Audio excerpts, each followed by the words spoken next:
new kind of cool. For every man, woman, and child you know.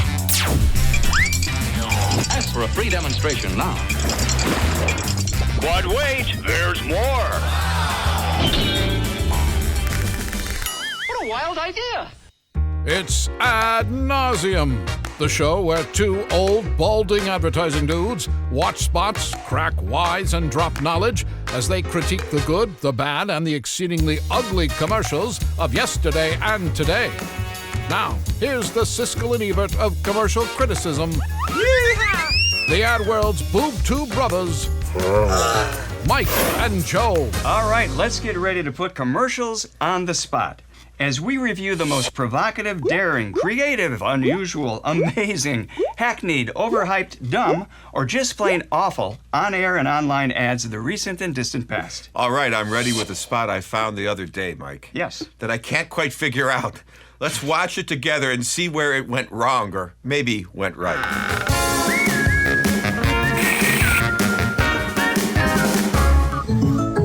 I like to smell my beard after a really good meal. Dude, you don't need to get that personal when you get the State Farm personal price plan. It just helps you create an affordable price. Like a good neighbor, State Farm is there. I'd buy that for $1. Now listen, this is a gross, kind of stomach-churning, lame attempt to build identification and common interest with the American bearded hipster crowd. Yeah, and they do make up a market, and influential on social media especially. It's 75% of all American men age 18 to 59 now wear beards all the time, I get it. I could never grow a good beard, so I never thought about it. But I can understand the appeal, and I can understand the segment of the cultural phenomena called the hipster that it is. Mm-hmm. But it's too obvious, this one. And you see this a lot in advertising these days. It's a technique called borrowed interest.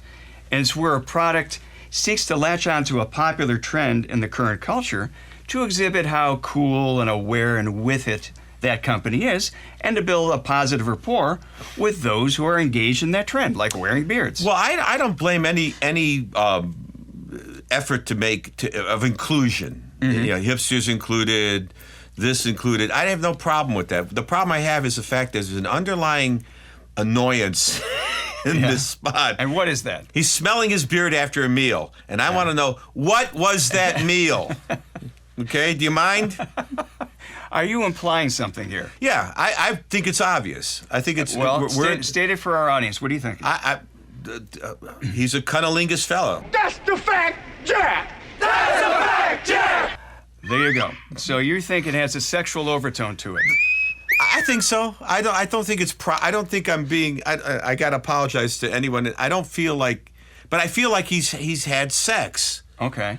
And he's reliving the meal that he had. Maybe I'm crazy. Maybe I've seen too much crap in my life, but it's weird. It seems obvious to me. All right. So how appealing would that be to what is now 50% of insurance buyers, according to a recent survey, are women? Well, so is that an appealing thing for a guy to be doing that? You see that spot, and you don't know it's about a personal price plan at a certain point. You go, what is this about? I don't even remember. You lose touch with with the all I remember premise. is him smelling his beard, and the product is something to do with State Farm, but I didn't get the idea of what the personal price plan is. Yes, and why it wouldn't ever need to get to that level of personal proclivity, let's say. But it's also, if you look at the way that, we should roll the spot again. If you look at the way the guy lurches at him at the beginning, hey, guess what? Like I did. Oh wow, please.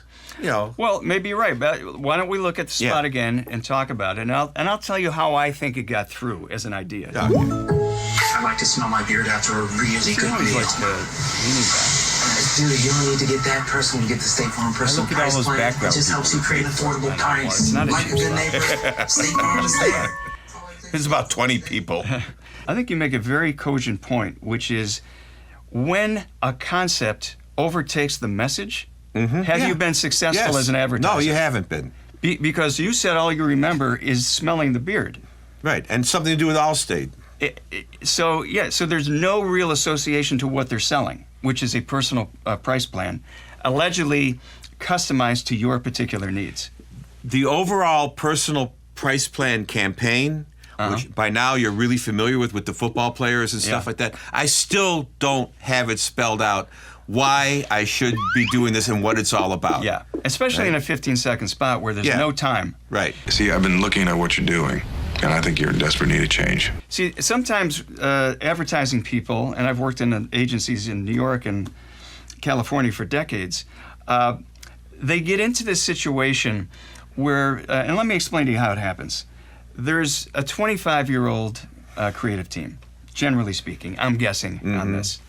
And they're millennials, and it's an art director and a copywriter. Right. They probably both have beards. Yeah. And they walk into the creative presentation with the client, and they say to the clean-shaven, let's say 45-year-old client who's the marketing director, hey, listen, you don't know this. We know this. Beards are cool. Beards are hip. People like beards. And it's implied that Mr. Clean-shaven dude who's working in a sort of a stodgy environment like a insurance company is about as hip as we say, King Charles at a rap concert. Take that crazy rhythm. Rap. So he then has this fear. And what is the fear? To be out of touch. Yeah. And they play on that fear. Isolated and Irrelevant. feeling like you're irrelevant, like you're not. And you're supposed to be in a business that has its pulse on the culture, and you're sort of not. So they're almost bullying the client through his own fears and insecurities into buying an idea that we believe is not getting the message across. Right? And is gross. And maybe is alienating a big chunk of the audience at the same time. But it also acts as a parody of hipster life. It does. It's almost a purposeful parody. Like it's done, to be memorable that way. Oh, he's making fun of hipsters. Yeah. And is that their intent? I don't know. I know. I mean, they're supposed to be selling insurance product. I don't know that they're doing that. I think to your point, what you remember is State Farm and smelling a beard. That's what you remember from this spot. That's your takeaway. I have no idea. So what's the personal price plan?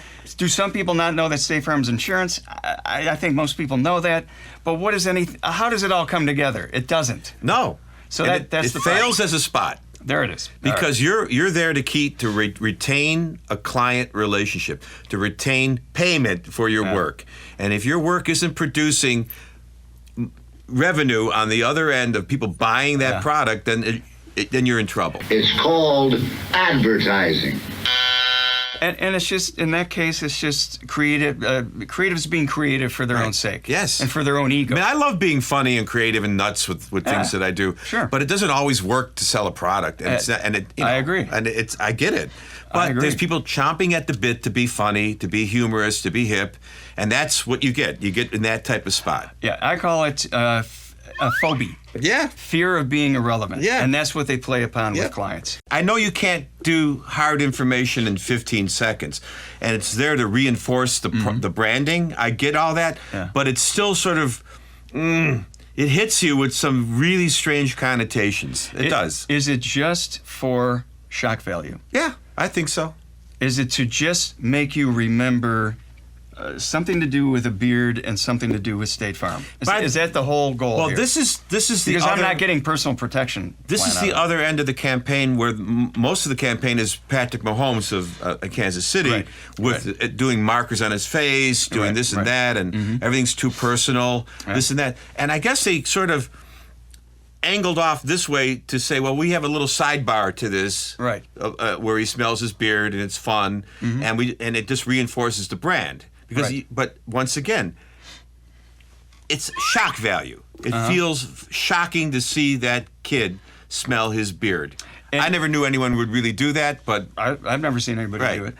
What I'm wondering is, in a campaign, after a number of spots where you delve into the personal aspect of a Patrick Mahomes or whatever, if you start to run out of gas with that idea, and then you go for shock value. Because that's the idea that's left. We have to one-up this one. We have to one-up the next one we did. We've done 10 of these. What do we do now? All right, let's shock people. And they throw some sort of sexual connotation. I get it, but not quite obvious, not quite, and make prurient. It weird and odd. It's just odd. It simply is odd, but it sort of feeds off this idea that, let's just do it. You know what I mean? Like basically. And maybe did they get worn out at, like you talked about a production meeting or a meeting at the, and did you just wear them down after a certain point? I think they wear them down, and I think a successful campaign opens the doors to even more weirdness over time.